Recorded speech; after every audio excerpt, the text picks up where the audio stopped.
Pemirsa, genangan air kembali terjadi di kawasan Simpang Lampu Merah DPRD Sumatera Selatan. Kondisi ini dinilai pengendara mengganggu arus lalu lintas dan membahayakan terutama saat hujan deras.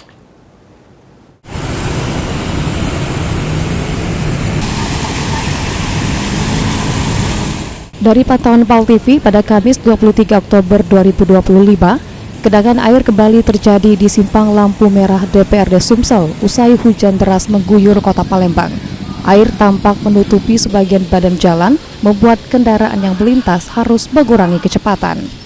Salah satu pengendara, Ali, menyampaikan genangan tersebut sudah sering terjadi setiap kali hujan turun dan sangat mengganggu pengendara yang melintas lantaran genangan air menutupi sebagian badan jalan.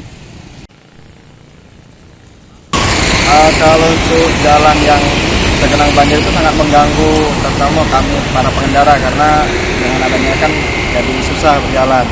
Nah, terus untuk harapannya agar segera dibenahi karena ketika hujan sering mengganggu pengendara seperti kami karena kan genangannya agak dalam.